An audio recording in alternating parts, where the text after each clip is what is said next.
lanjut aja langsung terkait tutorial bagaimana sih kita penggunaan e-dialog, Bapak Ibu. Jadi saya disclaimer duluan di sini. Untuk penggunaan e-dialog, syarat utama untuk pengaktifan akun e-dialog adalah mutakhirnya data simpek Bapak Ibu sekalian.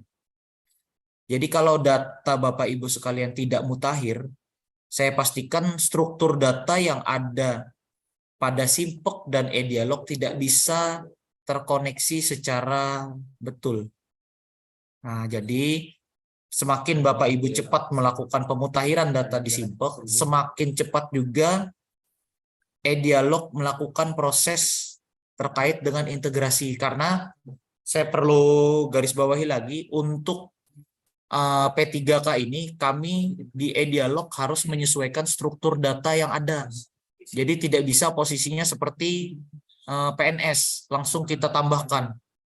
Nah, jadi ini ada case khusus yang menyebabkan kita perlu waktu, Bapak Ibu. Nah, jadi untuk mempercepat, kalau Bapak Ibu cepat di simpek, kami juga cepat untuk melakukan integrasi dengan aplikasi simpek terkait dengan pengaktifan akun e-dialog bagi P3K. Nah, jadi itu yang pertama, Bapak Ibu. Terus untuk P3K ini, saya harapkan Bapak Ibu sudah membaca terkait Permenpan 6 tahun 2022.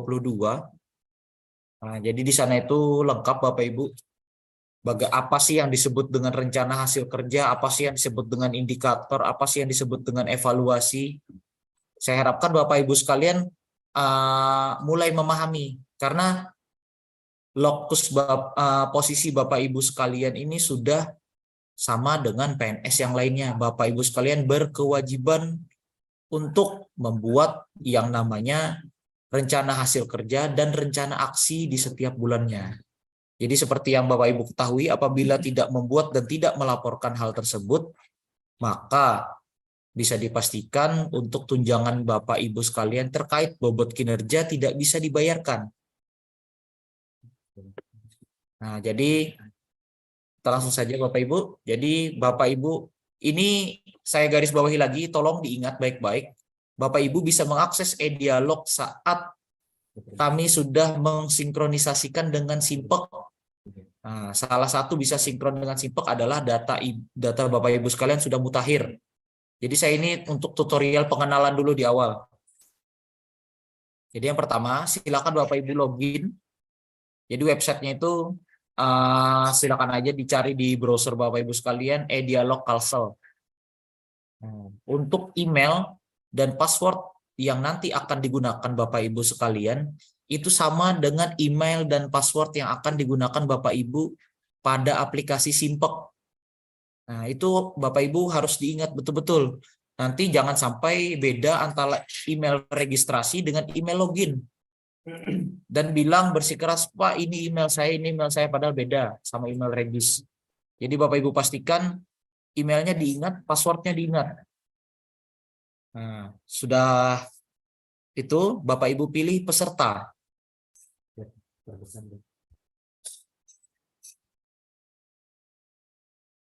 Bapak Ibu pilih peserta, nanti akan muncul terkait dengan status partisipan dan data Bapak Ibu sekalian beserta pembimbingnya.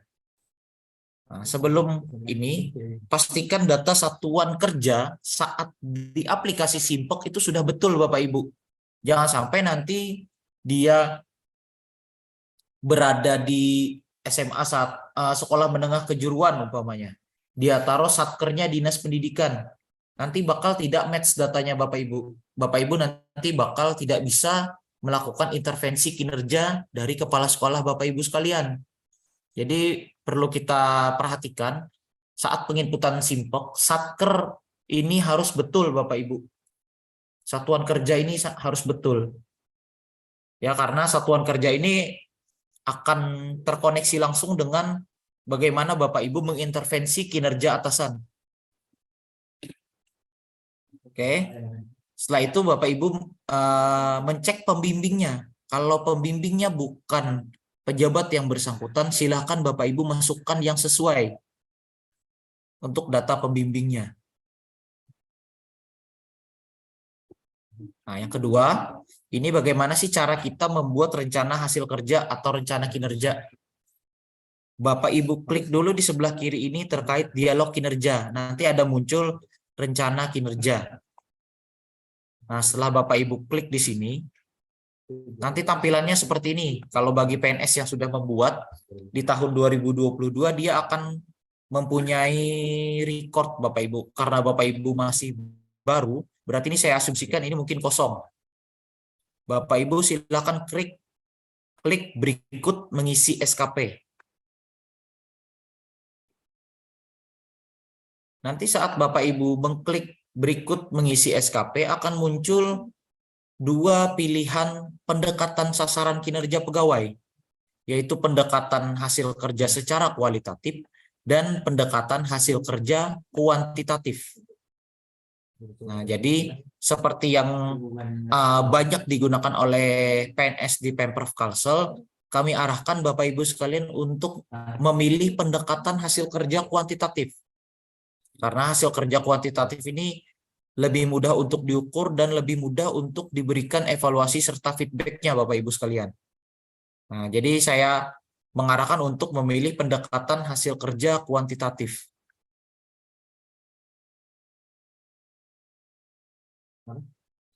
Setelah itu, klik pilih Bapak Ibu.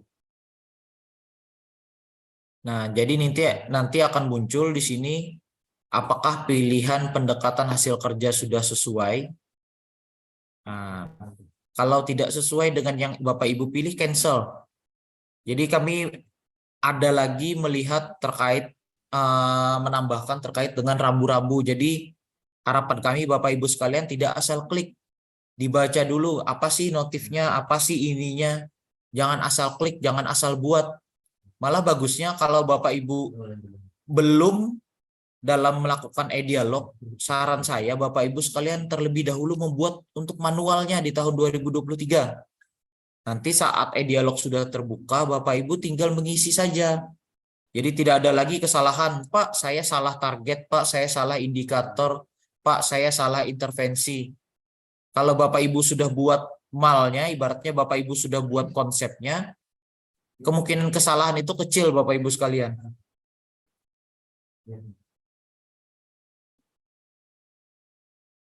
Apabila sudah sesuai, maka nanti akan masuk ke halaman terkait sasaran kinerja pegawai dengan pendekatan hasil kerja kuantitatif. Bapak Ibu klik ini yang tanda tambah plus RHK utama. Bapak Ibu klik di situ. Nah, nanti akan muncul data atasan Bapak Ibu sekalian. Data pembimbing kalau sering dibilang. Nah, apabila sudah muncul, di RHK ini akan otomatis menarik data terkait dengan apa saja RHK yang ada pada pembimbing Bapak Ibu sekalian. Tapi kasus yang sering terjadi adalah karena satuan kerja Bapak Ibu salah di Simpek, maka pembimbing Bapak Ibu sudah betul tapi satkernya salah. Jadi ada mismatch, ada ketidaksesuaian dan muncul di sini nanti tidak ada data kinerja yang bisa diintervensi. Nah, itu nanyanya nanti ke kami lagi. Jadi pastikan satkernya betul Bapak Ibu sekalian. Ya, karena gunanya ini kalau tidak bisa mengintervensi maka Bapak Ibu tidak bisa lanjut ke step selanjutnya. Nah, jadi pastikan itu satkernya betul, memilih pembimbing yang betul dan mengintervensi kinerja yang sesuai dengan kinerja Bapak Ibu sekalian. Oke, saat sudah memilih salah satu, di bawahnya ada rencana hasil kerja utama. Nah, itu Bapak Ibu klik. Nah, Bapak Ibu klik di situ bisa menambahkan terkait dengan RHK apa saja yang sesuai dengan jabatan Bapak Ibu. Nah, silakan tambahkan di situ dan klik simpan. Saat klik simpan, dia akan muncul notif sukses. Tapi ini belum selesai Bapak Ibu. Saat telah membuat rencana hasil kerja, Bapak Ibu juga harus membuat yang namanya indikator atau alat ukur. Jadi Bapak Ibu dikatakan berkinerja atau berhasil mendapat terkait capaian kinerja, Bapak Ibu harus punya alat ukur. Dikatakan sukses jika apa? Saya ambil contoh seperti ini. Jika guru itu dikatakan berkinerja jika apa? Jika dia membuat perencanaan pembelajaran. Nah, tersusunnya dokumen perencanaan pembelajaran itu RHK-nya. Untuk indikatornya apa? Untuk indikatornya bisa saya asumsikan jumlah dokumen perencanaan pembelajaran. Nah, mungkin bisa seperti itu Bapak Ibu. Jadi saya harapkan Bapak Ibu jangan bingung-bingung karena di tempat Bapak Ibu kan juga banyak PNS-nya. Jadi aktif bertanya Bapak Ibu terkait dengan para PNS yang telah dahulu membuat yang namanya e-dialog. Oke, jadi nanti saat sudah membuat indikator,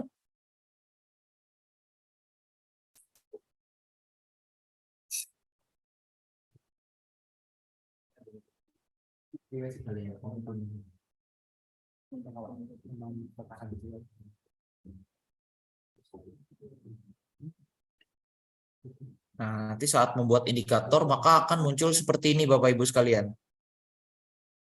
Tambah indikator. Nah, saat Bapak Ibu menambah indikator, itulah yang seperti saya bilang tadi, Bapak Ibu memasukkan. Nah, jadi di sini Bapak Ibu nanti memilih aspek indikator, kuantitas, kualitas, waktu, dan biaya. Nah, silakan Bapak Ibu menentukan aspeknya sendiri.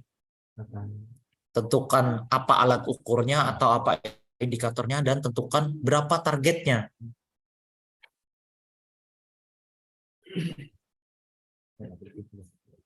Oke, sudah ditentukan aspeknya, sudah kita tentukan berapa targetnya. Apabila Bapak Ibu sudah yakin, klik simpan. Nah, nanti akan muncul notifikasi sukses bahwa indikator telah dibuat. Oke. Pastikan Bapak Ibu sekalian semua yang ada di dalam kolom ini hijau Bapak Ibu sekalian, status indikator maupun status review. Pastikan dia hijau. Nah, untuk pembuatan itu. Jadi, apabila nanti sudah semuanya hijau, Bapak Ibu sekalian, silakan Bapak Ibu lanjut pada yang namanya lampiran SKP. Oh, maaf, saya terlewat ini. Untuk RHK tambahan ini sifatnya tidak wajib ya Bapak Ibu sekalian, boleh ditambahkan, boleh tidak. Jadi tidak ada keharusan untuk menambahkan RHK ini dari segi RHK tambahan. Kita lanjut ke lampiran SKP.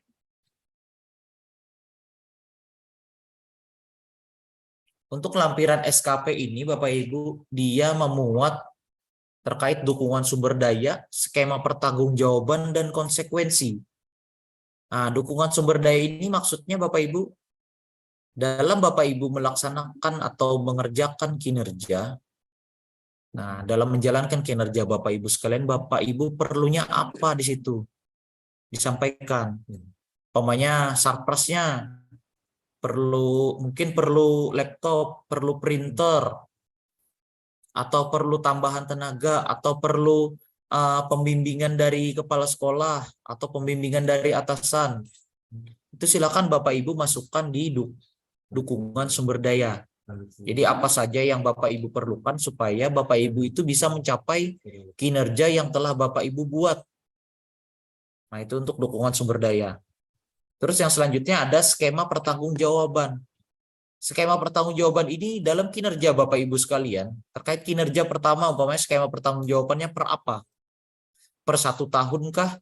Per 1 bulan kah? Per 6 bulan kah? Per 3 bulan kah? Nah, jadi di situ deskripsi Bapak Ibu. Jadi ini kita tidak punya patokan khusus. Pak, ini apakah betul atau salah? Pak, ini sudah sesuai atau tidak sesuai? Jadi di sini isinya deskripsi Bapak Ibu. Jadi patokannya skema pertanggungjawaban adalah bagaimana Bapak Ibu dalam pelaporan kinerja tersebut. Jadi itu dari skema pertanggungjawaban. Terus untuk konsekuensi. Konsekuensi ini bisa berupa yang positif maupun yang negatif. Umpamanya bisa saya ambil contoh nih Bapak Ibu. konsekuensi positif dari P3K apa sih? Umpamanya perpanjangan masa kerja di tahap selanjutnya, umpamanya apabila tercapai terkait dengan kinerja yang telah dibuat. Terus konsekuensi negatifnya contohnya seperti apa? Contoh konsekuensi negatifnya bersedia pemutusan hubungan kerja apabila tidak mencapai target umpamanya. Nah, jadi itu untuk konsekuensi dari segi negatifnya. Jadi apabila itu sudah dibuat, sudah terisi, Bapak Ibu sekalian klik simpan.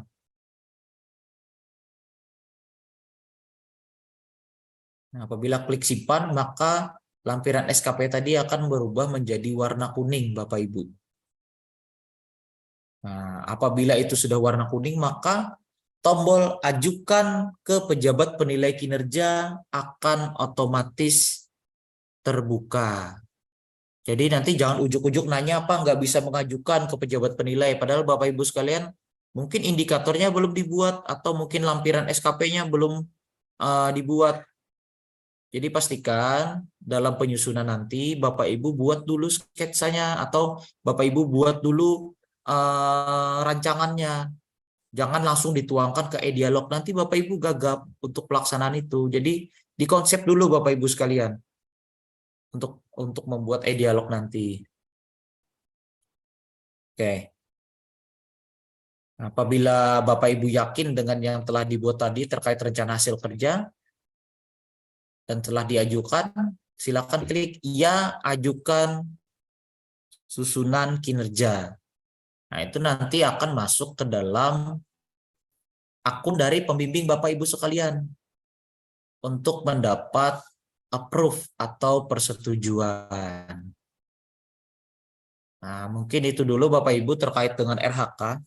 Nanti untuk pembuatan rencana aksi, mungkin kita berada di forum yang berbeda untuk pembuatan rencana aksi. Jadi target kita yang pertama, pastikan Bapak Ibu membuat dulu RHK-nya setelah proses pemutahiran data dan proses penyesuaian pada aplikasi e-dialog. Untuk rencana aksi nanti kemungkinan nanti kami akan buat dulu terkait dengan administrasinya. Kemungkinan akan dibukakan untuk bulan Januari dan Februari dari Bapak Ibu sekalian. Ya, jadi Bapak Ibu sambil belajar juga sama PNS-nya yang ada di tempat Bapak Ibu, jangan apatis, jangan malu bertanya.